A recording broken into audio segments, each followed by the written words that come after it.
Hello, viewer on YouTube. Thank you so much for joining me and Paul Canary Kanyamu, who's right here or like right there, on this episode of Connection Over Coffee. Paul, how are you?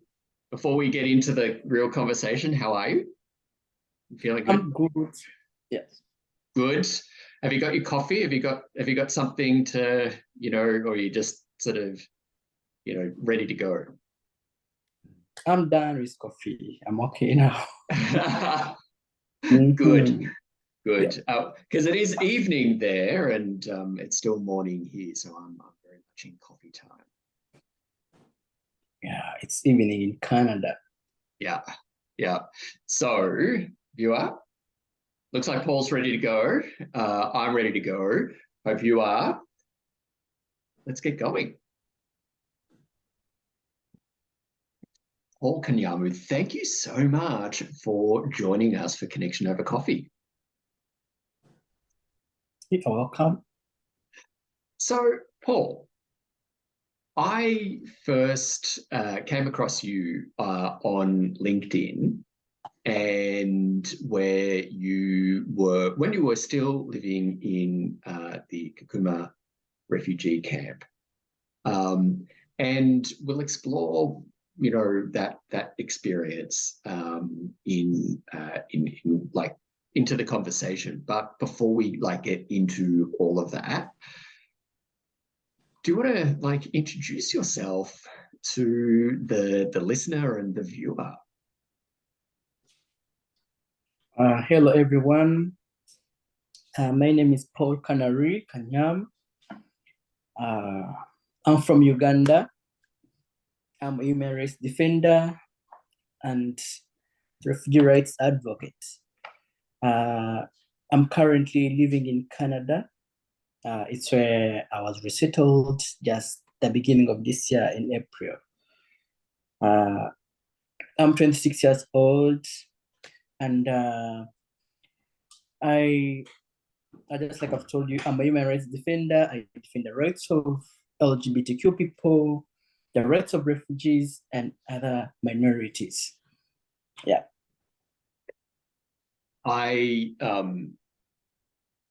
There's a lot in there that is going to be a very different experience. Like your life is a very different experience to what many of us have experienced in our lives. So I want to say that sometimes, I feel like you must be like we have this expression. I'm not sure if you're familiar with it, but the head spin of how quickly life can change. So, how has life changed for you since you were resettled in Canada in April?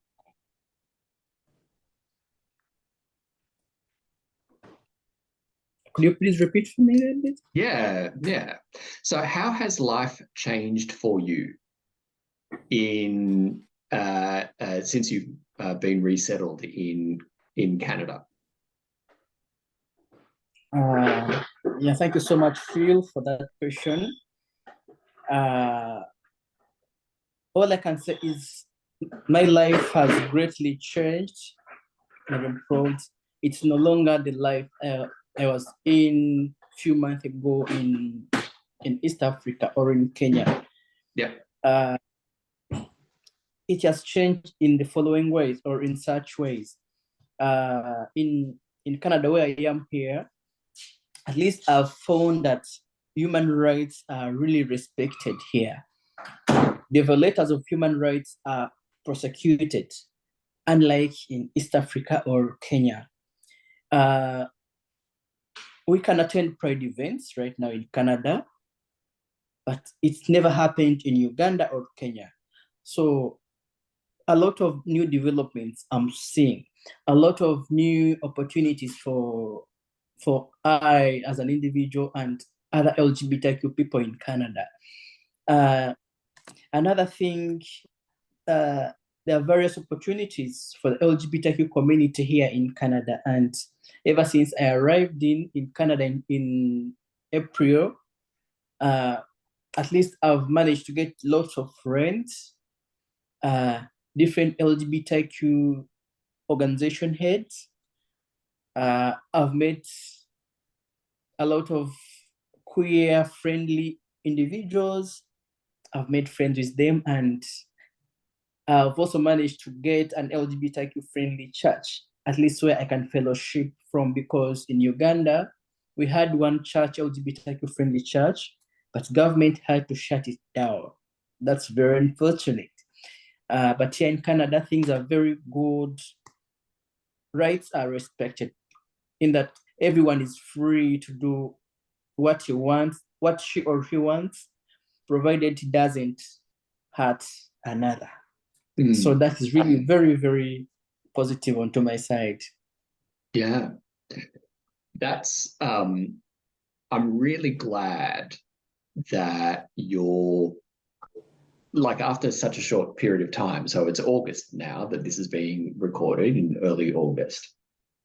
And so you've not been in Canada for very long, but it feels to me that you're creating the community that you need really quickly.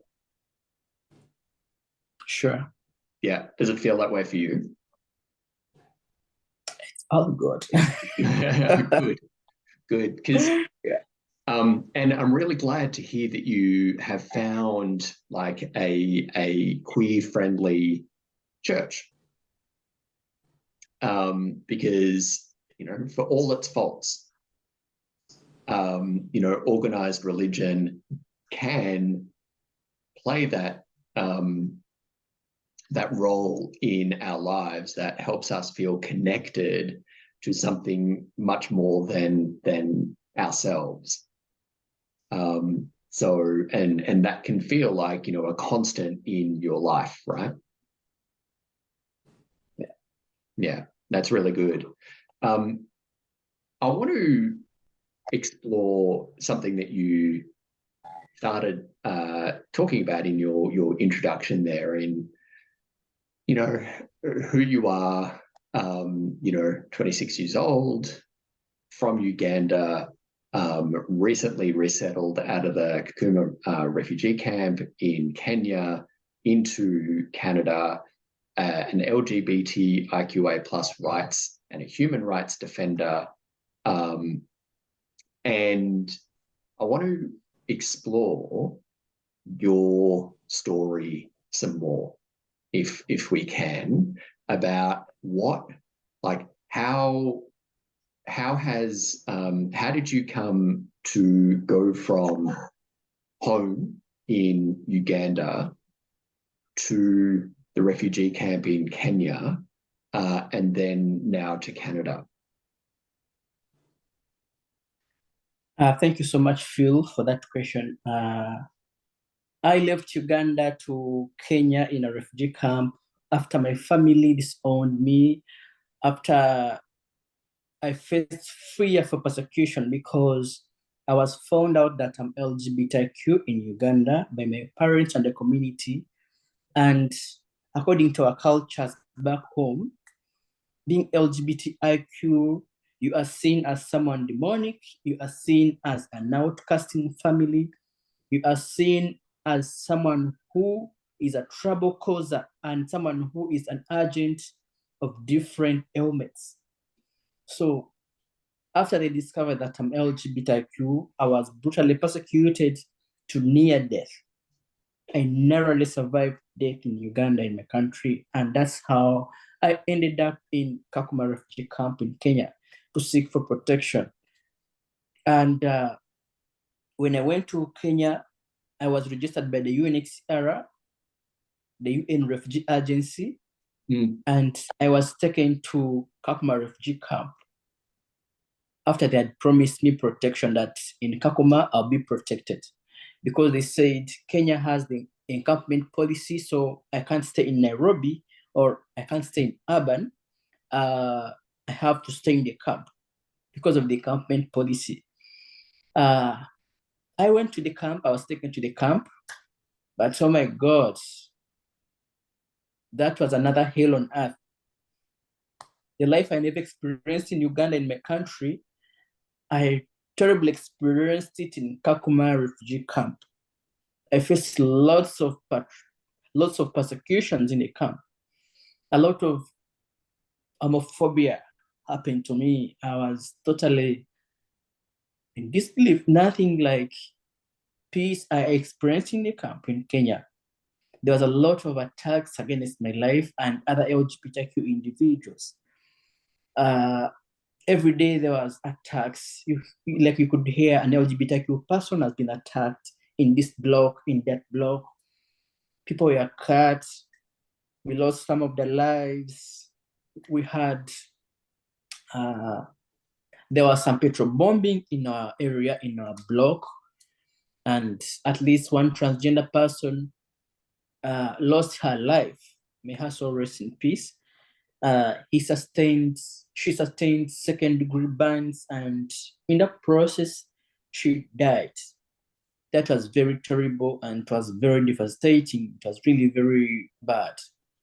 It wouldn't have happened in the first place if the camp was safe, but the camp was very unsafe and it is still unsafe to date.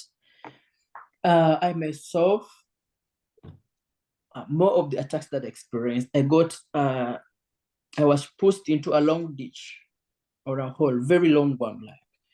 My bones in the right leg got dislocated and broke. And up to right now, I'm partly disabled because I cannot run. I cannot walk for long distance. The leg still pains me. So I'm all recovering from all that trauma that I experienced in Kenya, in Kakuma. Yeah, by the time I left Uganda and went to Kenya, that was in 2018 December. I thought maybe in Kenya things would be very okay. I would maybe stay in Kenya. I never dreamt of coming to Canada at all. But life was really very tough in Kenya, very tough for me.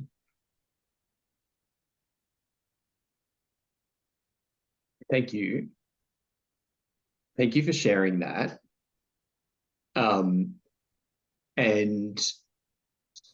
there's something in this about the sorry, Paul, I'm trying to like process what you've just shared with me and the viewer and the listener. It's one thing to have an understanding, a general understanding of what life is like for our brothers and sisters in the community in other parts of the world.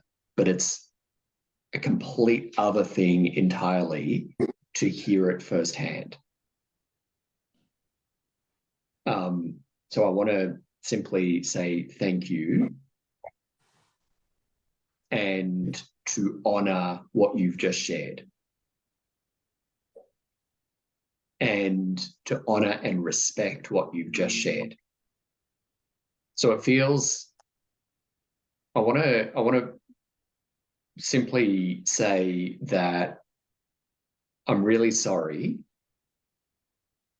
This feels very empty, but I feel very sorry that the UNHCR,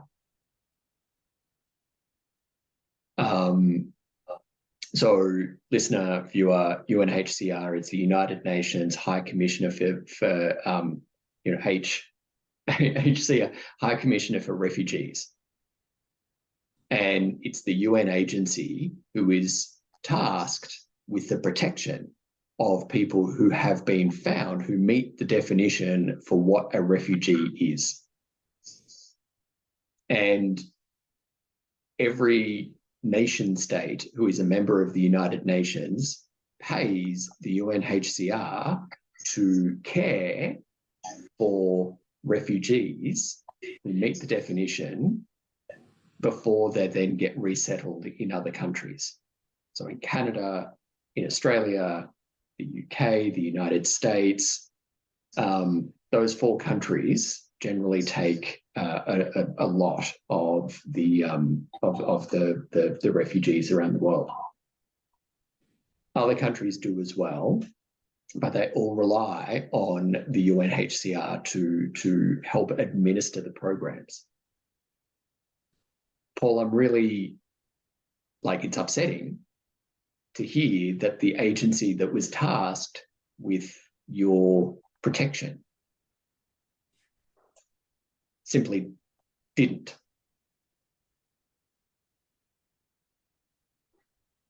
This seems like a really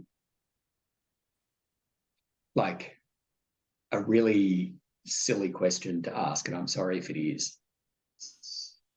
What was day-to-day life like in the Kakuma refugee camp?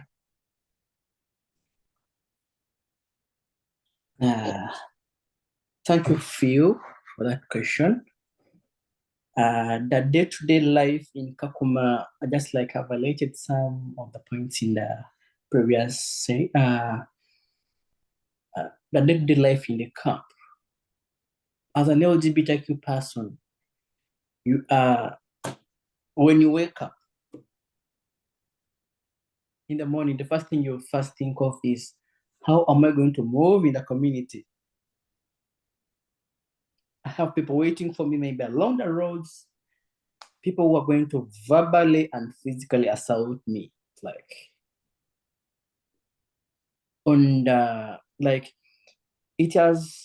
It is the morning time, you've woken up. If at all you've not faced a lot of attacks during the night hours, in the morning you wake up, you start your day-to-day errands. You have to fetch water from the tap, and you have to look for food because you have to survive. Sometimes, most time, you have to hustle and get your own food. Since the food UNHCR gives is very little. I don't know whether the world or the donors to the UN and World Food Program know this amount of food given to the refugees, or it is kept confidential, because the food refugees receive in Kakuma refugee camp, they give only 2 kilograms of rice per head, per individual. 2 kilograms of rice and 1 cup of cooking oil. And that one is supposed to take you for 1 full month. 2 kilograms of rice and 1 cup of cooking oil. It really beats someone's understanding how a refugee can survive on 2 kgs of rice for 1 month. If you don't have work, life becomes meaningless. Life becomes totally messy in the camp, especially the LGBTIQ persons. And on behalf of the queer people in the camp, most of people don't work, especially the transgenders and some gay and lesbian people. Some people know us that this person is LGBTIQ. We are spotted. Even authorities out us to these people. All these people are LGBT, they are gays, lesbians, blah, blah, blah. So we are spotted, we are identified, the community knows us. So during that process, it is during the time, maybe you're going to the trading center to take your phone to charge, you certainly find a gang of people along the way, maybe to and from. They stop you, they start beating you up. They start assaulting you and asking you, why are you LGBTIQ? What made you to be LGBTIQ in everything? Don't you see girls to marry? Why don't you marry girls in case you in case you're a boy? Why don't you look for girls to marry? And if you're lesbian, they ask you, why don't you look for men? The trans people are very much isolated and very much persecuted. They once told me, LGBT people, we are the agents of COVID-19, that it's we who brought COVID-19 in the world. That was in Kakuma. I was like, oh my God, this is strange. We are beaten. I've been beaten countless times innocently. You are moving in the trading center, someone punches your eye. You spend like a week without seeing properly. You are like, you see flashes of light coming to you, like from your eye, like you are beaten up, even in front of the police. The police officers, they do assault LGBT people in the camp openly.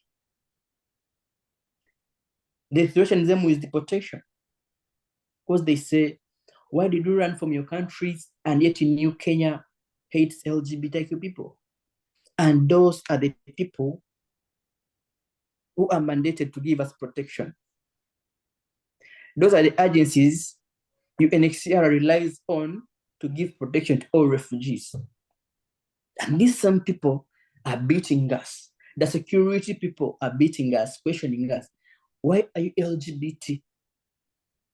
So how do you expect such organization to come up with a concrete report, a report that really highlights the challenges facing an LGBTIQ person?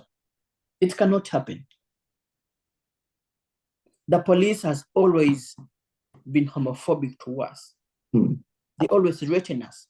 And the refugees themselves are all in arms against the LGBTQ people in the community. We are facing a lot of, we used to face a lot of threats in the community.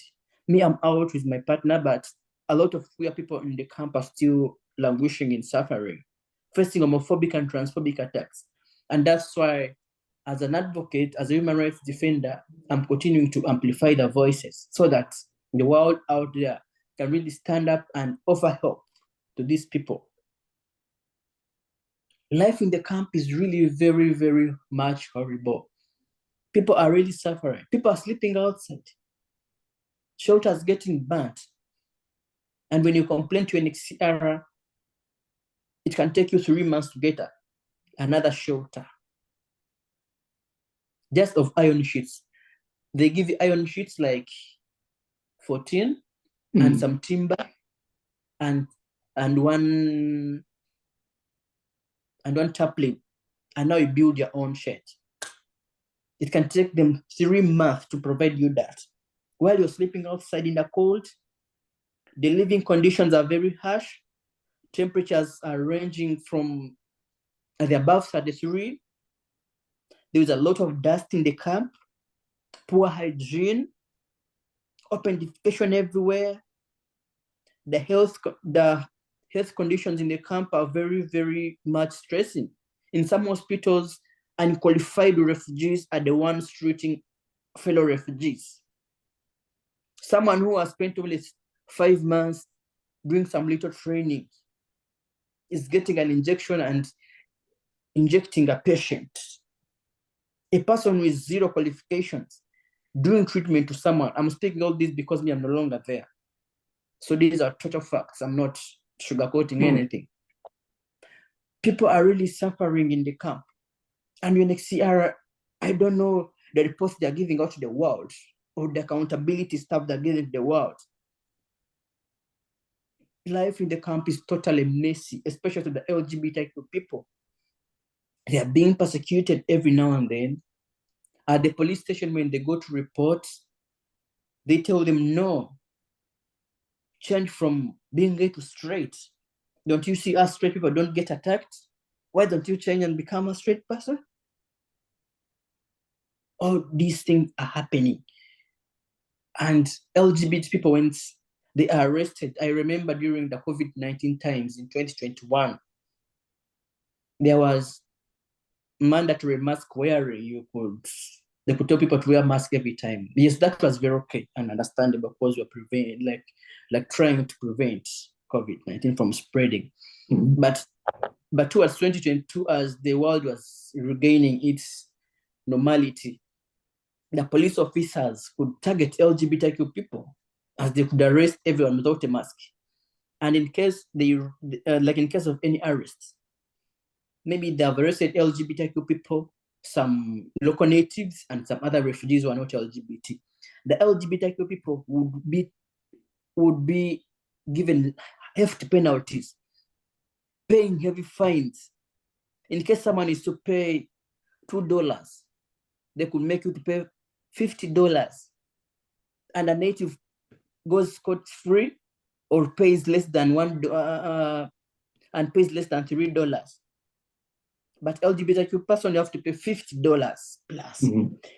Yes, because they believe LGBT people have money and are financed by the whites to live well. That's why that's what Kenyans believe. So life in the camp, in a nutshell, life in the camp is really very bad for the queer people. Mm. It seems to me, again, Paul, thank you. It seems to me that when you have such scarce food resources, you said 2 kilos of rice and a cup of cooking oil to last each person, a month. And just listener, viewer, wherever you are in the world, I'm going to say that you're not in a refugee camp. I'm going to say that it's pretty much a given that you can go to a local market or your supermarket and go and buy a 2 kilo bag of rice. And, here, I don't know, like a 2 kilo bag of rice is about $2. And, you don't have to worry about it. There's plenty of rice on the shelf, even. And so if you're in the US and you don't use the metric system, 2 kilos is about 4 pounds, maybe 4.5 pounds of rice. Not only, where there is scarcity, where there is food scarcity, people do all sorts of things to preserve their own. People start to look out for themselves first. Because if you're getting rice, or if you're getting food, means I'm not getting food. Add to that, Paul, how you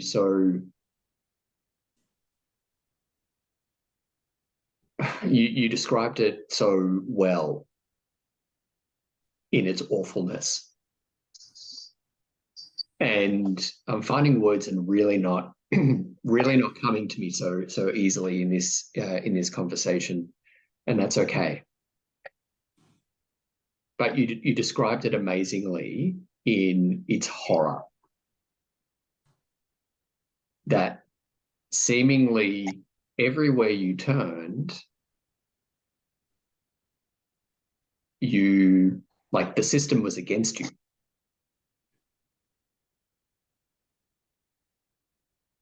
And, at home in Uganda, in the camp,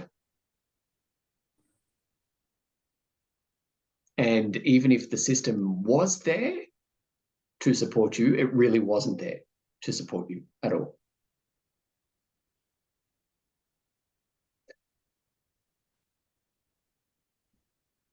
I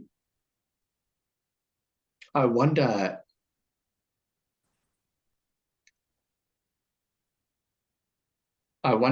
here if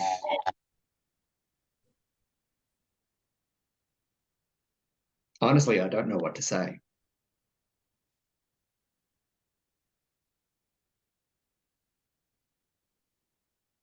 Except to say, Paul, I'm so glad that you're safe now, that you're getting to experience life in how it can be experienced, perhaps in a way that so many of us have taken for granted.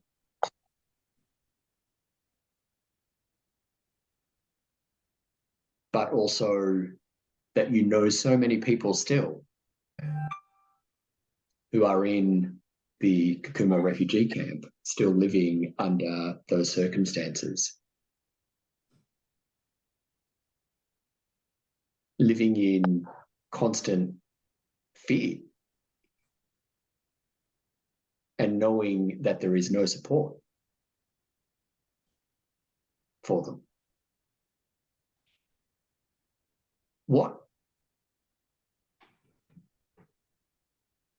What is the LGBTIQA plus community like in the camp?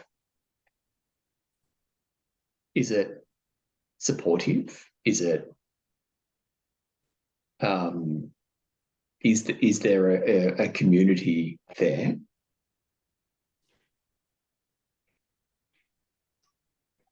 Can you please rephrase that one? Yeah, so I'm just thinking, like, the question that I want to ask is, you know, in amongst all of this horror, what is the community like for LGBTIQA plus people in the camp? Is there a community that supports each other? The LGBTQ community in the camp, firstly, we believe we are one family. The LGBTQ people, we are one family. We believe that.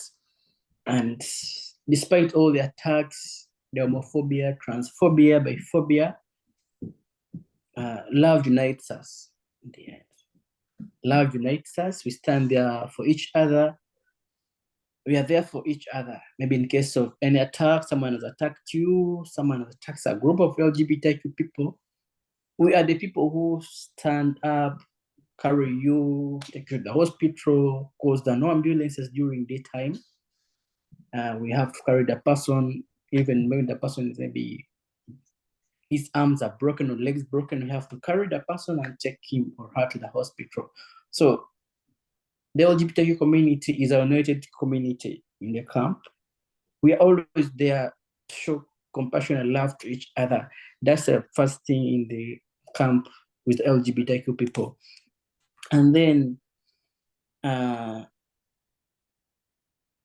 another thing, the LGBTQ community, of course, we have different, you know how some people are different. Like a transgender is different from a gay person or a lesbian.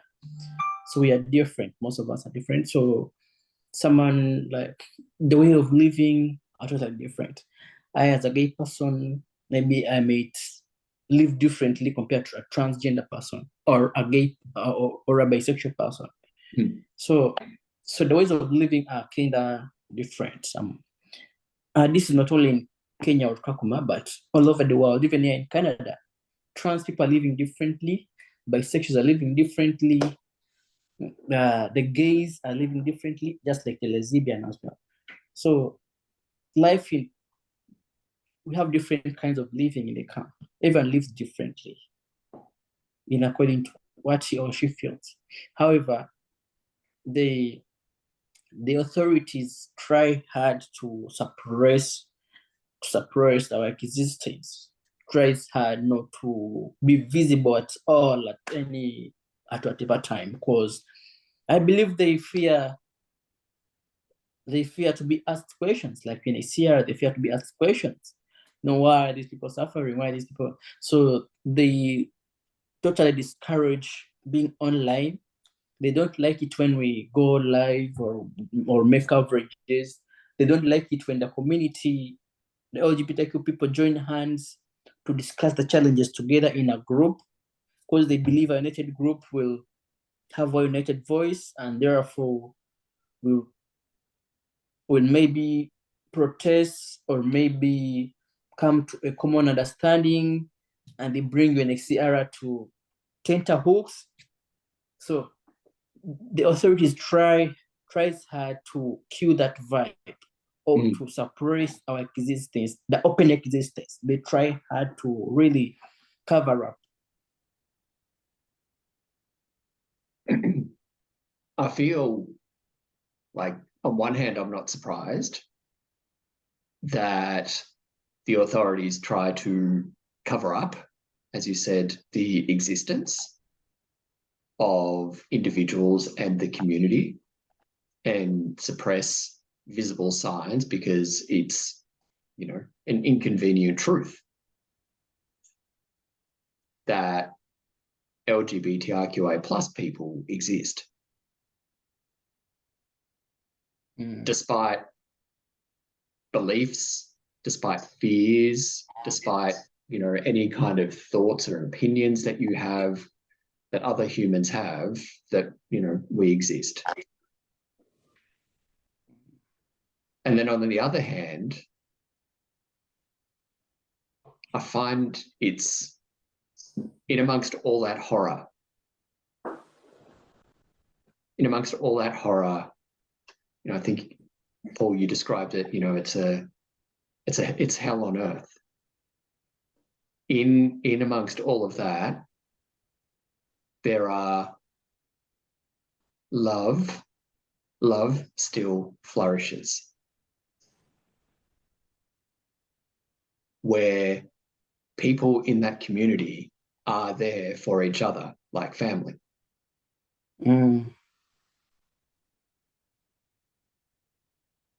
You know, as you said, you know, if someone has been beaten, their limbs are broken, then someone from the family carries them.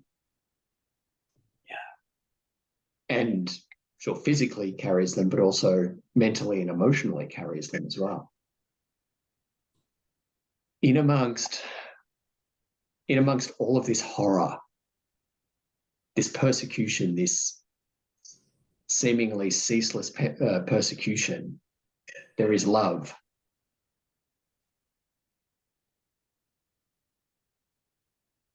And it speaks to me of the power of connection and staying connected and creating those connections.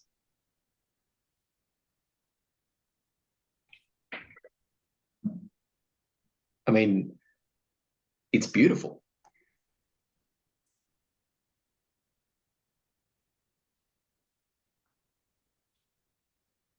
And it feels to me, Paul, what you're saying is that was such a source of support for you.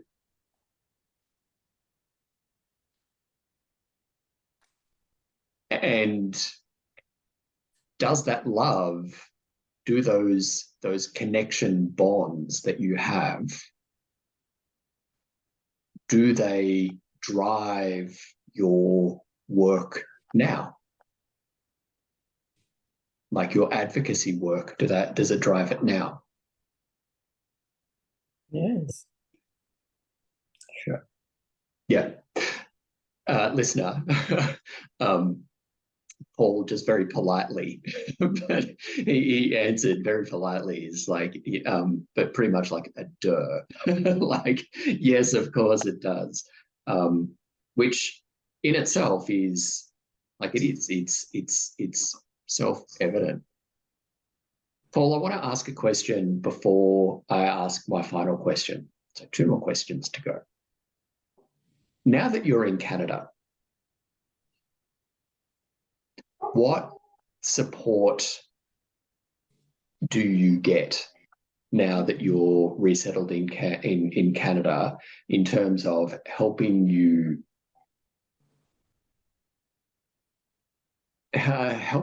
like readjust or adjust to life in Canada, but also in terms of your, like, the support for the trauma in your life? And I don't intend to use trauma there in the clinical way, but you know, your experiences in your life, how, like, what support are you getting to help you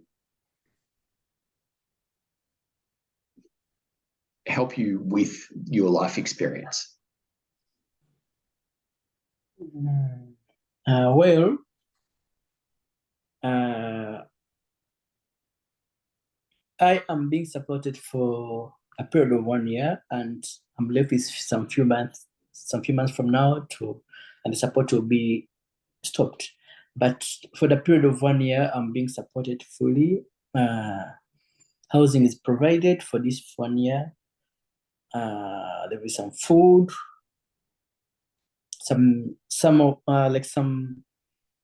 like part of medical care, not all, but part of medical care is also provided. Some psychosocial counseling, because they think I have to be okay. They think I'm traumatized, and yes, sometimes the trauma comes and like, oh my god, like I went through a lot of challenges, so you start to be like, I'm stressed a bit.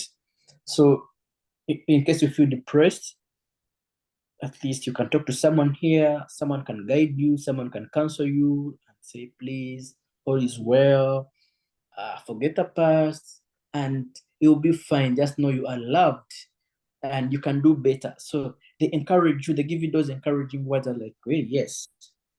And also, I as an individual, I don't keep like the bad memories every time, because I have to focus on the future, because like bad things happen to me. Yes, they did happen, but I have to focus because there is a future ahead.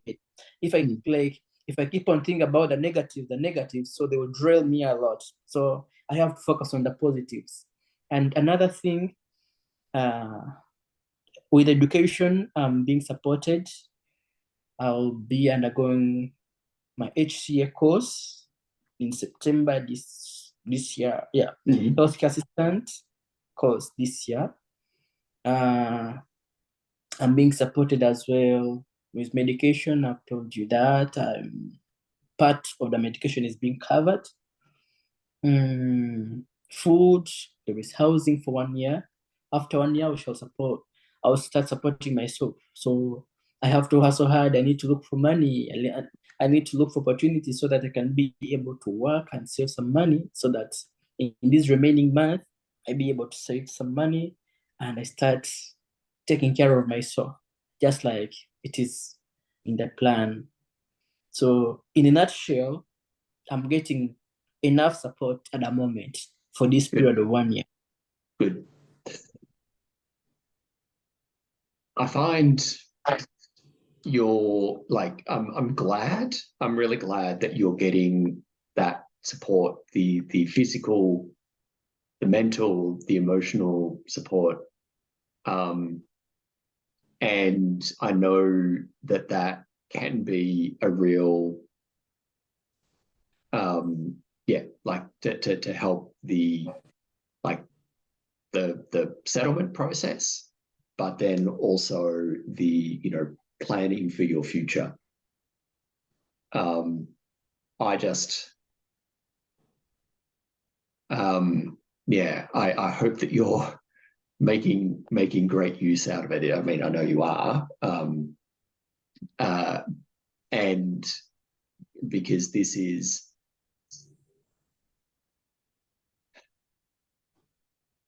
the concern that I have is that the world needs you.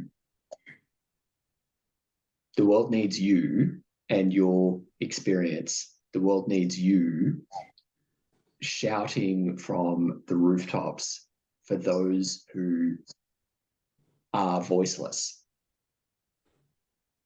And you can only do that when you're well. So I really my concern here is that, that you are well, because no one else can tell your story like you can. And I can't wait to see what you do with your experience, but also the opportunities that you take advantage of now. And I know you know this, you know this. I'm but the world needs you, Paul. Thank you.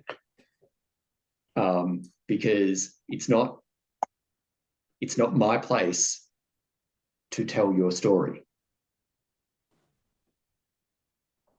But what I can do is create a place for you to tell your story for now.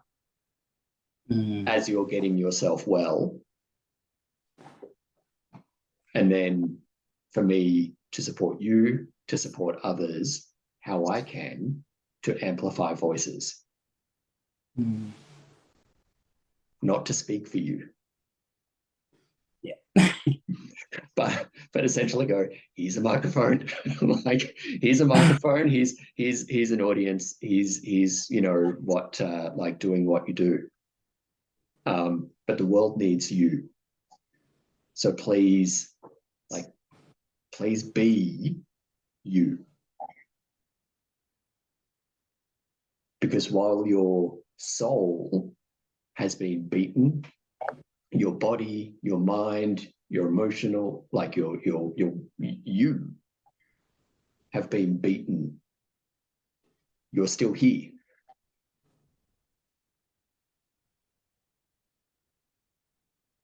And it's just like, I simply cannot wait to see what you do and how you do it. I want to ask, how, one of the things that we hear in you know, Australia, you know, in countries and societies where we don't have to live with that constant fear. The system is, you know, we feel sometimes the system is against us, but generally it's not. But how, like what, you know, I'm sure there is, you know, a listener, there is a viewer right now who is going, oh my God, this is outrageous. This is horrible. And they're feeling called to help and support.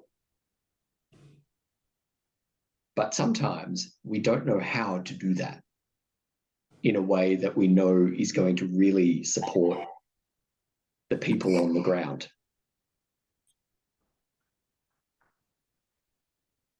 So my question to you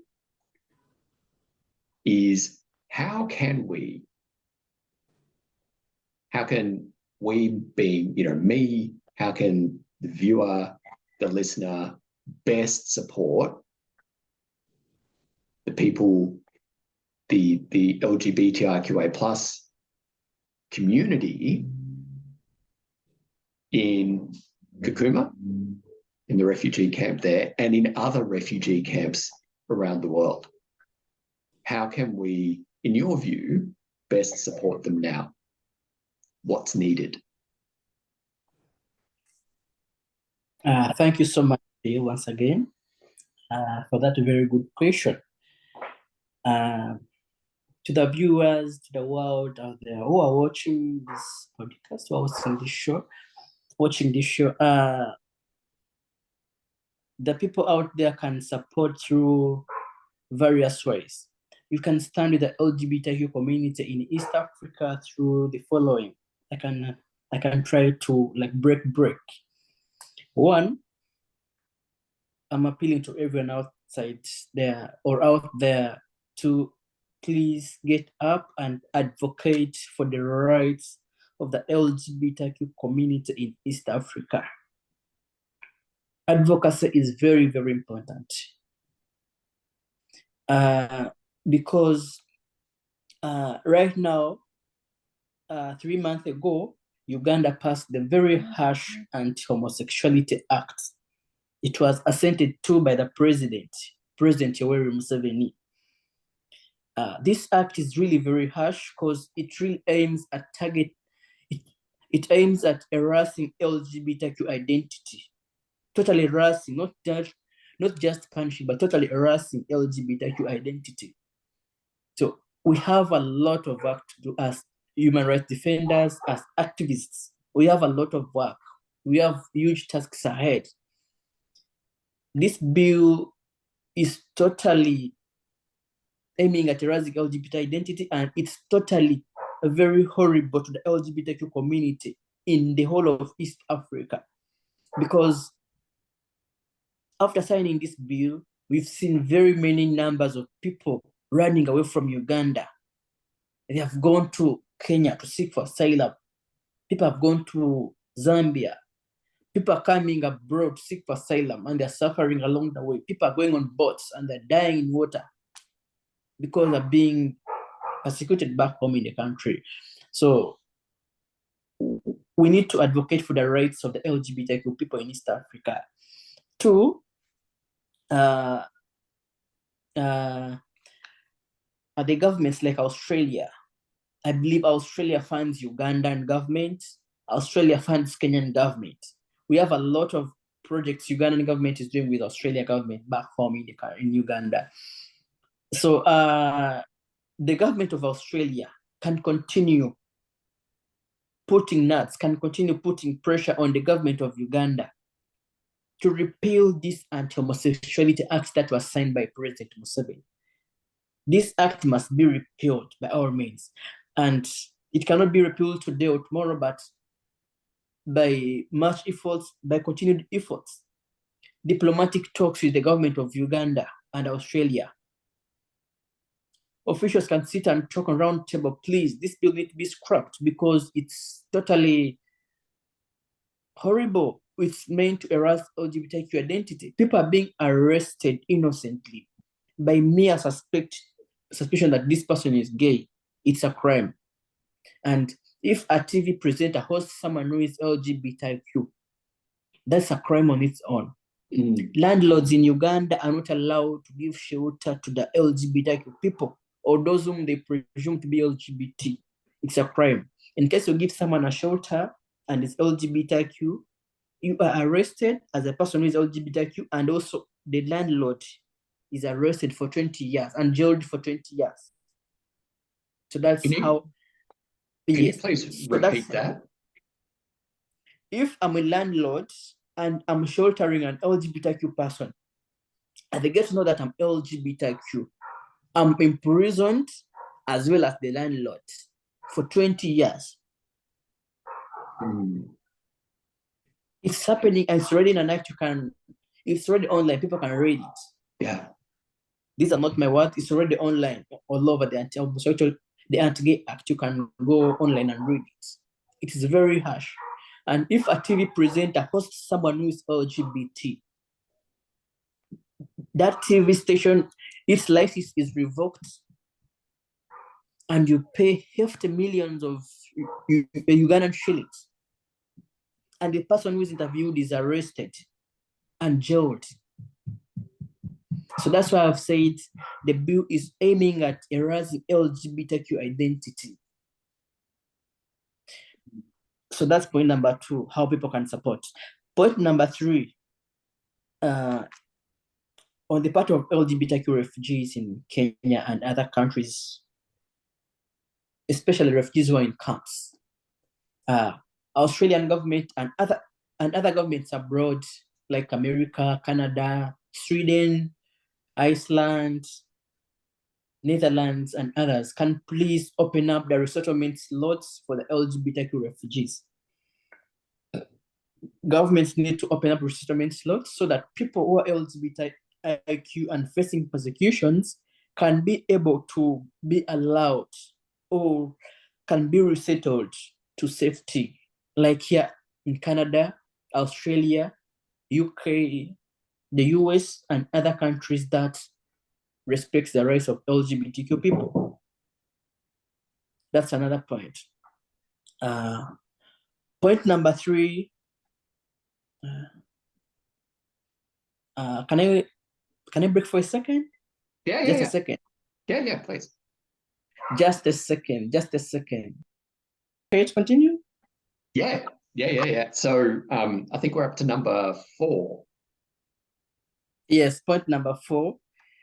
I've talked about resettlements, and then number 4 is extension of support to the grassroots organizations back home in Uganda and Kenya and other African countries that are trying to advocate for the rights of LGBTIQ people.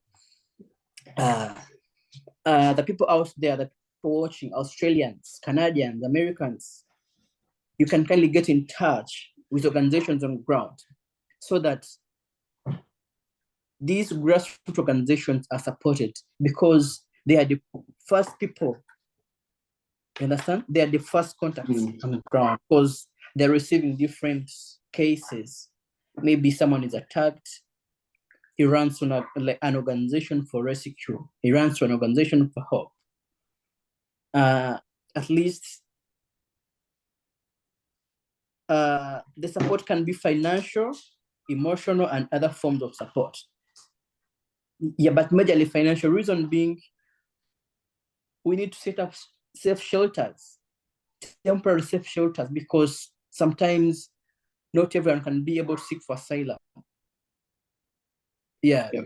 And like not everyone has the means to run to Kenya, to run to Australia, run to Congo or run to Rwanda to seek for asylum. Some people stay within the country.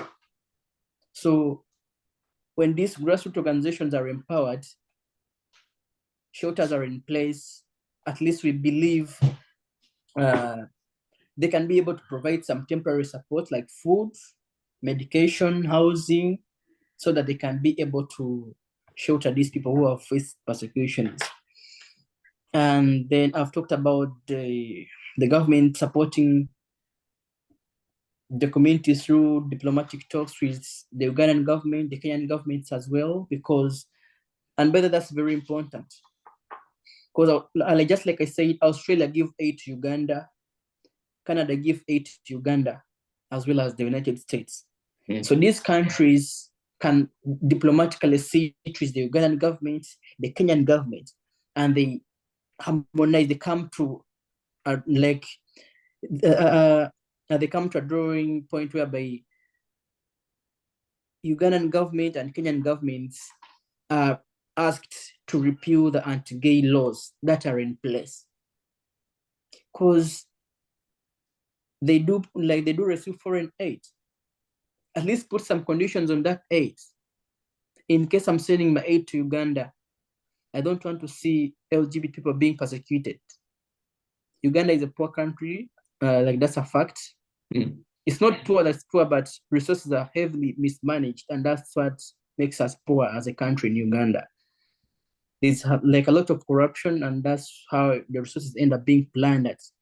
So before you send your foreign aid, or before you send that donor aid to Uganda as a country, put some restrictions on that aid. We need this done, and this done. We don't want corruption. We want LGBT rights respected. All the laws that disrespect the rights of LGBT people must be repealed there and then. And I believe Uganda can do that, but simply because maybe these governments also give up easily. They don't maybe they don't care, I can say, but that's not the right word. Maybe they just feel like, oh, that's part of another world for us, minding about our own. But it's not good. But if those countries come to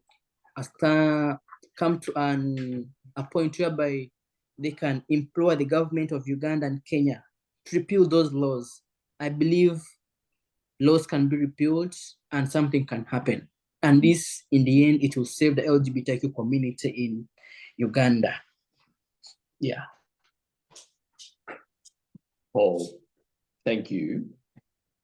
One of the things that can stop us from doing anything like for help and support is feeling overwhelmed and not knowing where to start.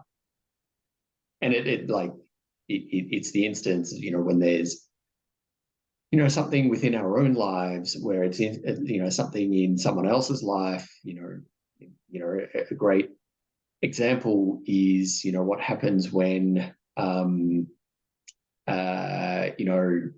someone passes away and we don't know how to support who's left behind. And, it's tough, it's uncomfortable. So we don't want to get it wrong so we don't start. Mm. And in a similar way here, I wanted to say that, you know, we have the best intentions in the world. And this is not to you, Paul. This is to the viewer and the listener. Like, we have the best intentions of the world. You might be sitting here watching this content, listening to these words, listening to Paul's powerful story, and be absolutely like this mix of outrage. You might be like horribly upset. In any case, like, it's uncomfortable. It's an uncomfortable, you know, it's uncomfortable hearing about all of this, because there but for the grace of God go us. There, like, you know, there is no difference between us, wherever you are in the world, between me and someone who is in hell in Kakuma. The only difference is that I was born somewhere else. And it can be that we don't want to do something that doesn't help. That's a bit of a confusing way of putting that. We want to do something that we know will have an impact. We want our money to go further. We want our you know, our efforts to actually mean something. And so until we know that they're going to mean something, we don't do it, because we don't want to get it right. We don't want to get it wrong and make it worse or be ineffective or whatever. Paul, I love those 4 suggestions that you gave there. Mm-hmm. Because I feel like advocating like the Ugandan government, our own governments, providing that support, the financial, the emotional support, the amplifying voices of community organizations operating in East African countries, so in Uganda, in Kenya, in Tanzania, in Zambia, that, you know, are providing that on the ground help and support, amplifying those. I feel that we can use social media for good and be the voice of those who are currently voiceless and are simply trying to survive the day. Paul, I love what you those very powerful steps, those options that you've given there. I think that that's fantastic and gives us all each 4 things that we can do. And then maybe, sorry for interruption. No, good. Like what I forgot to tell the viewers out there is, as a result of this anti-gay bill that was signed and assented to by the president of Uganda, we've seen very many rising cases of homophobia right now. People are being jailed. People are being arrested, molested. People are being trapped on LGBT apps. Just last week, a friend was trapped on LGBT app. He was totally assaulted and beaten to near death. So people are being harassed just like that. All the apps have been attacked. So the society has got to know the LGBT apps, the dating apps, the apps they use to meet. So all apps have been hijacked. So in that process, we have come up with an idea. We want to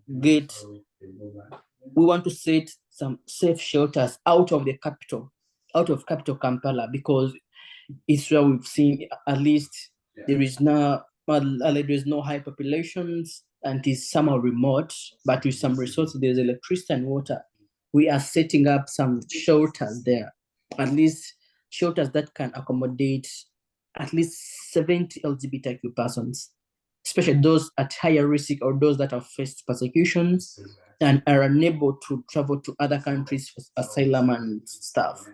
So I'm going to set up a fundraiser for this. I think Phil can help me you can help me with this, at least in any way you can. We are going to set up that fundraiser. This is very open. I want the world to know that. We're going to set up a fundraiser for this specific activity.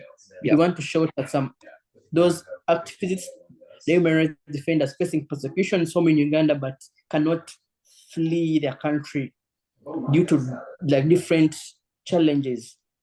And also those people who have like been excommunicated by their families and are stranded.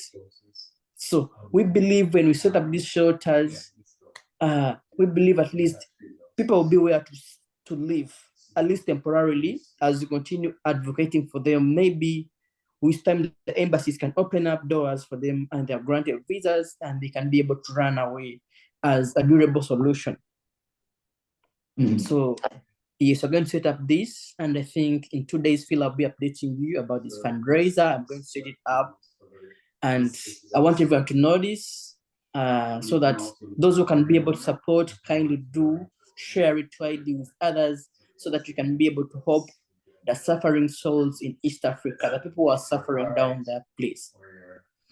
Yeah, Paul, I'd love to get the details of that with like the link. I'll be putting that in the show notes. So the viewer on YouTube, the listener on a podcast service can click on that and go to like, you know, the relevant, like the right link to make that contribution if they feel called to do that.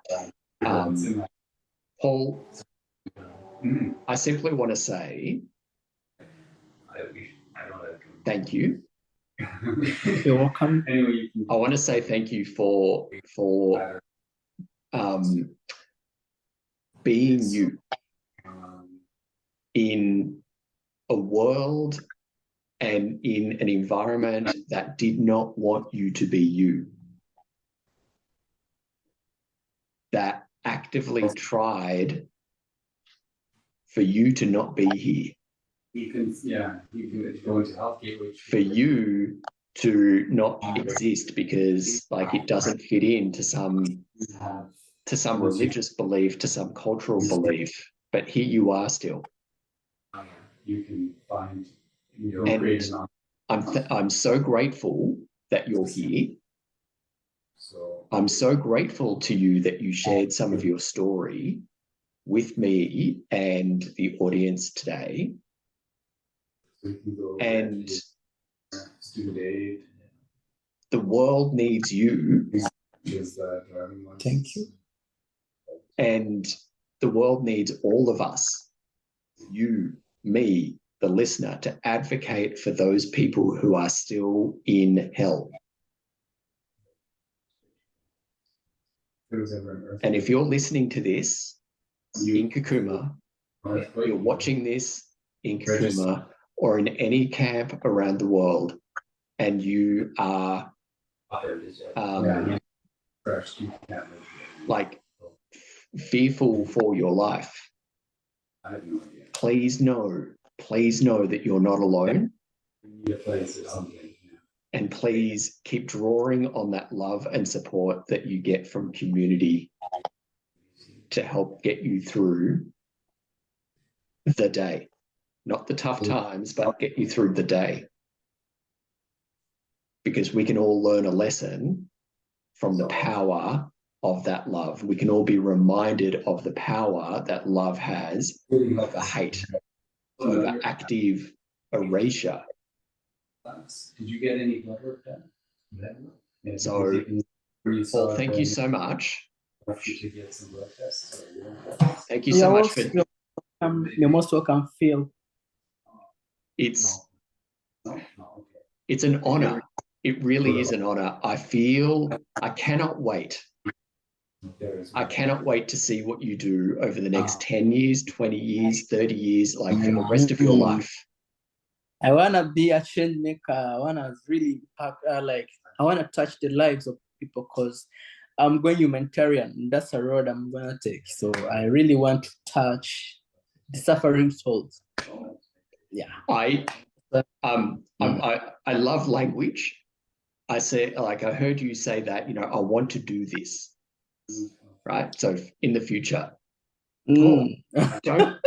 Don't look now. Don't look now, but you're doing it already. You're doing it already. So keep doing it, keep growing, keep learning, but don't lose you. Don't lose you, because the world absolutely needs you. Yeah, thank you. So I can't wait to see what you do. I'm so grateful that you spent some time with us today, connecting over coffee. And I really do wish you all the very, very best. Thank you so much.